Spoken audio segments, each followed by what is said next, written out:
ఈ రోజు తెలంగాణ గెజిట్ ప్రచురణ చేయడానికి మరి బిల్ రూపేణా రేపు గవర్నర్ గారి దగ్గరికి వెళ్ళి తద్వారా మరి బిల్లుకు సంబంధించిన అంశాల విషయంలో ఈ రోజు శాసనసభ గౌరవ సభ్యుల దృష్టికి తీసుకెళ్తా ఉన్నాం. ఇది ఆల్రెడీ డిస్కషన్ చాలా సందర్భాల్లో జరిగినాయి. ఇది చాలా సింపుల్ బిల్ అధ్యక్ష. ఈ బిల్లుకు సంబంధించి నేను గౌరవ సభ్యులందరినీ కోరుతా ఉన్నా అధ్యక్ష.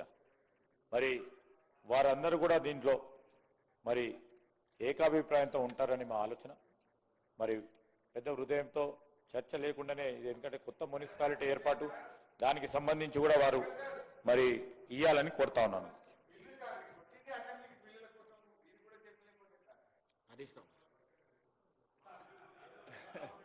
బట్టి గారేమో ఆ బిల్లులు ఎట్లా ఇస్తలేడు, ఈ బిల్లుల మీద మాట్లాడిస్తే.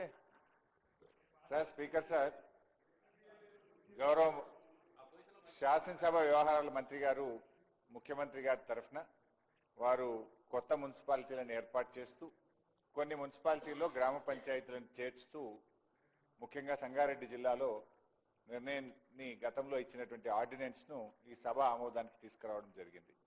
సో ఆ బిల్లును పూర్తిగా మేము సమర్థిస్తా ఉన్నాం, ఆ బిల్లుకు సపోర్ట్ చేస్తా ఉన్నాం. అయితే నేను మంత్రి గారిని అడగాల్సింది, ఎందుకంటే ముఖ్యమంత్రి గారి దగ్గరనే ఈ శాఖ ఉంది. 22 నెలలైంది ప్రభుత్వం వచ్చి. పరిస్థితి ఏంటంటే ఎన్ని మున్సిపాలిటీలు ఏర్పాటు చేశామన్నది ముఖ్యం కాదు, మున్సిపాలిటీలను ఎంత మేరకు అభివృద్ధి చేశాము, అసలు మున్సిపాలిటీలకు ఏమైనా నిధులు ఇస్తున్నారా లేదా. ఈ రోజు మున్సిపాలిటీల పరిస్థితి ఇక్కడ అందరూ ఆల్మోస్ట్ చాలా మంది ఎమ్మెల్యేలు మున్సిపాలిటీలు ఉన్నటువంటి వాళ్ళే ఉన్నారు. నేను నా సిద్దిపేట దగ్గర కూడా మున్సిపాలిటీ ఉంది, దాదాపు 1,20,000 ఓట్లు ఉంటాయి అధ్యక్ష. పరిస్థితి ఏంటంటే ఫాగింగ్ కు కూడా డబ్బులు లేని పరిస్థితి వచ్చింది అధ్యక్ష. గతంలో బీఆర్ఎస్ ప్రభుత్వం ఉన్నప్పుడు నెల నెల పట్టణ ప్రగతి కింద ప్రతి నెల కూడా మున్సిపాలిటీలకు డబ్బులు ఇచ్చేవాళ్ళం. కానీ ఈ ప్రభుత్వం వచ్చిన తర్వాత పట్టణ ప్రగతి నిధులు ₹1 కూడా ఇవ్వడం లేదు. ఎన్నికలు జరగలేదని అటు ఫైనాన్స్ కమిషన్ డబ్బులు రావడం లేదు. పైగా ఎల్ఆర్ఎస్ గతంలో మీరే మా మీద ఆరోపణలు చేశారు, బీఆర్ఎస్ ప్రభుత్వం పేదల నుండి డబ్బులు వసూలు చేస్తా ఉంది, రక్త మాంసాలు పిలుస్తా ఉన్నారు.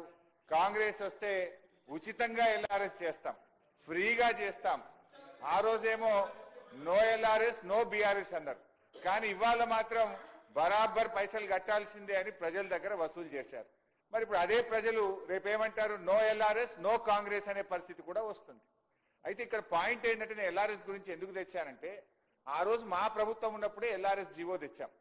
ఆ జీవోలో చాలా స్పష్టంగా ఏం చెప్పినామంటే, సర్టెన్ అమౌంట్ ఆఫ్ మనీ ఆ మున్సిపాలిటీ అభివృద్ధి కోసం కేటాయించడం జరుగుతుంది, సర్టెన్ అమౌంట్ ఆఫ్ మనీ ఆ అర్బన్ డెవలప్మెంట్ అథారిటీ అభివృద్ధి కోసం కేటాయించడం జరుగుతుంది. మరి ఎల్ఆర్ఎస్ మీద వచ్చిన డబ్బులు ఎన్ని, దాన్ని ఎప్పట్లోగా మున్సిపాలిటీలకు అందిస్తారు, ఆయా పట్టణ అభివృద్ధి సంస్థలకు అందిస్తారో దయచేసి మంత్రి గారు చెప్పాలని నేను కోరుతా ఉన్నా. వచ్చిన డబ్బెంత, వాటిని మున్సిపాలిటీలకు పట్టణ అభివృద్ధి సంస్థలకు ఎప్పట్లోకి ఇస్తారు.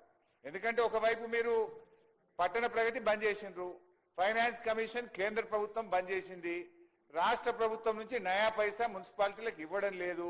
₹1 లేకుండా మున్సిపాలిటీలు ఎలా కొనసాగాలి.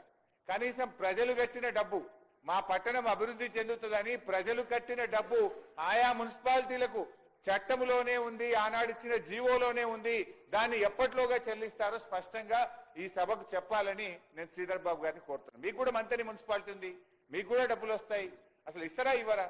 ఇప్పుడు స్టాంప్స్ అండ్ రిజిస్ట్రేషన్ ద్వారా ఆ మున్సిపాలిటీలో ఎన్ని రిజిస్ట్రేషన్లు అయినా దాంట్లో కొంత పర్సెంటేజ్ ఆ పట్టణ అభివృద్ధి సంస్థకి ఇవ్వాలి, అది బంద్ చేసిండ్రు.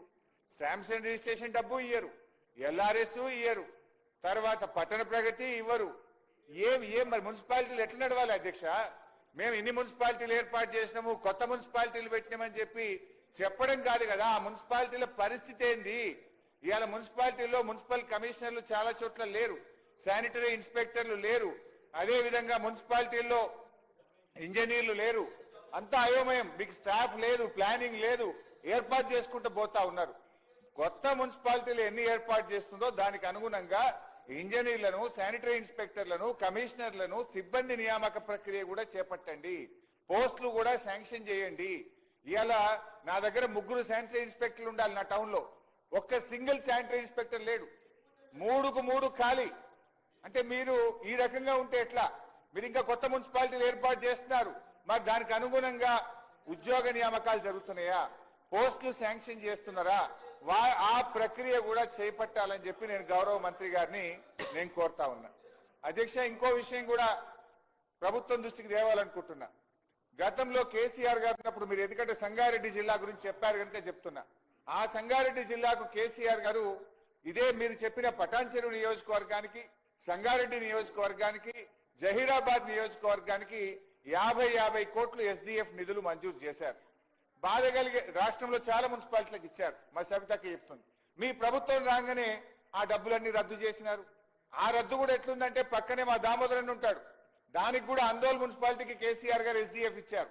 అందోల్ది మాత్రం ఉంచుకున్నారు, పని చేసుకున్నారు. బీఆర్ఎస్ ఎమ్మెల్యేలు గెలిచిన పటాన్ చెరువు, సంగారెడ్డి, జైరాబాద్ రద్దు చేసి పడేసింది. ఇది ఏం పద్ధతి? అంటే ప్రభుత్వం అనేది it is for all. BRS MLA ఉన్నారు కనుక మీ ఎస్డిఎఫ్ రద్దు, ఆందోళన కాంగ్రెస్ ఎమ్మెల్యే మంత్రి ఉన్నాడు కనుక బీఆర్ఎస్ అక్కడ ఎస్డిఎఫ్ డబ్బు ఉంటది అంటే పద్ధతి కరెక్ట్ కాదు. ఇప్పుడు జైరాబాద్ ప్రజలైనా, సంగారెడ్డి ప్రజలైనా, పటాన్ చెరువు ప్రజలైనా వాళ్ళు తెలంగాణ ప్రజలే కదా, వాళ్ళు పన్నులు కడుతున్నారు కదా, వాళ్ళకి ఎందుకు రద్దు చేశారు? దయచేసి ఈ 3 నియోజకవర్గాలే కాదు, రాష్ట్రంలో ఎక్కడెక్కడైతే గత ప్రభుత్వం ఎస్డిఎఫ్ లో నిధులు ఇచ్చిందో ఆ పనులు చేపట్టాలని మీ ద్వారా కోరుతా ఉన్నాం. ఇకపోతే టీయూఎఫ్ఐడిసిలో కూడా చాలా నిధులు శాంక్షన్ చేశారు. సరే, దానికి మీరు బడ్జెట్ అరేంజ్మెంట్ చేసుకోండి. కొత్తగా బ్యాంక్ నుంచి తెస్తారా, బడ్జెట్ నుంచి ఇస్తారా, ప్లాన్ చేయండి. కానీ టీయూఎఫ్ఐడిసి కూడా క్యాన్సిల్ చేసినారు. ఇవాళ ఎక్కడెక్కడైతే ప్రతిపక్ష ఎమ్మెల్యేలు ఉన్నారో, మా జిల్లాదే చెప్తున్నాను, అందోల్లో మంత్రి గారు ఉంటే టీయూఎఫ్ఐడిసి మా గవర్నమెంట్ శాంక్షన్ చేసిన పనులు అవుతున్నాయి. పక్కన జైరాబాద్ బంధు, సంగారెడ్డి బంధు, సదాశివపేట బంధు, పటాన్ చెరువు బంధు, దుబ్బాక బంధు, రాష్ట్రంలో మా బీఆర్ఎస్ బీజేపీ ఎమ్మెల్యేలు ఉన్న చోట టీయూఎఫ్ఐడిసి బంద్ చేశారు. మా పొన్నమన్న దగ్గర కూడా నడుస్తుంది టీయూఎఫ్ఐడిసి. అదే మా సిద్దిపేట జిల్లాల సిద్దిపేట బంధు, దుబ్బాక బంధు, గజ్వేల్ బంధు, చేర్యాల బంధు, ఒక్క పొన్నమన్న దగ్గర మాత్రం టీయూఎఫ్ఐడిసి నడుస్తుంది. ఎందుకు? అక్కడ కాంగ్రెస్ ఎమ్మెల్యే. ఇది కరెక్ట్ కాదు. సో దయచేసి మా సబ్మిషన్ మీతోని ఎల్ఆర్ఎస్ డబ్బులు విడుదల చేయండి, అదేవిధంగా స్టాంప్స్ అండ్ రిజిస్ట్రేషన్ డబ్బులు విడుదల చేయండి, పట్టణ ప్రగతి డబ్బులు విడుదల చేయండి. ఎన్ని మున్సిపాలిటీలు ఏర్పాటు చేశామన్నది ముఖ్యం కాదు, ఆ మున్సిపాలిటీల్లో అభివృద్ధి జరుగుతుందా, మున్సిపాలిటీల్లో సిబ్బంది ఉన్నారా అనే విషయాన్ని కూడా మీరు గమనంలోకి తీసుకోవాలని, స్పష్టంగా ఎల్ఆర్ఎస్ డబ్బులు ఎప్పుడు ఇస్తారు, మరి అదేవిధంగా టీయూఎఫ్ఐడిసి, ఎస్డిఎఫ్ పనులు గత ప్రభుత్వం మంజూరు చేసిన కొనసాగించాలని మీ ద్వారా వారిని కోరుతున్నాను అధ్యక్ష. సార్